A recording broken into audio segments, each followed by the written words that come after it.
আগামী ৫ ফেব্রুয়ারি অনুষ্ঠিত হবে ভারতের কেন্দ্রশাসিত অঞ্চল দিল্লির বিধানসভা নির্বাচন।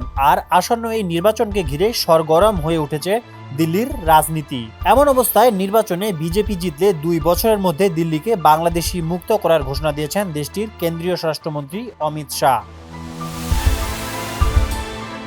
৭০ আসনের এই বিধানসভায় সবশেষ নির্বাচনে আম আদমি পার্টির কাছে বড় ব্যবধানে হারে ভারতের ক্ষমতাসীন বিজেপি। এবার তাই ৮৬ বেঁধে নির্বাচনী প্রচারণায় নেমেছে দলটির নেতারা।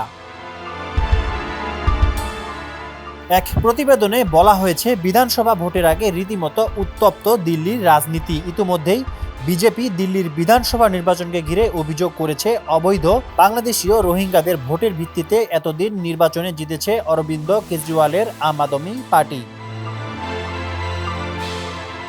শিয়া বাটার ও ভিটামিন ই সমৃদ্ধ lily glam beauty soap. Lily, always beautiful.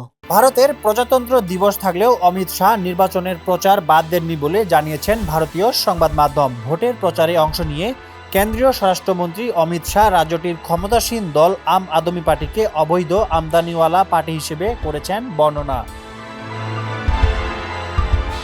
এছাড়া দিল্লির নরেলা বিধানসভা আসনে নির্বাচনী জনসভায় বক্তব্য রাখতে গিয়ে তিনি অভিযোগ করেন, দিল্লিতে ১০ বছরের শাসনকালে অরবিন্দ কেজরিওয়াল ভোট পাওয়ার জন্য মিথ্যা প্রচার এবং দুর্নীতিতে লিপ্ত হওয়া ছাড়া আর কিছুই করেননি। জনগণকে আম আদমি পার্টিকে ক্ষমতা থেকে উৎখাত করে তাদের দুঃশাসন শেষ করার আহ্বান জানিয়ে অমিত শাহ বলেন, বিজেপি তার সমস্ত নির্বাচনী প্রতিশ্রুতি পূরণ করবে, দিল্লিকে বিশ্বের ১ নম্বর রাজধানী করবে।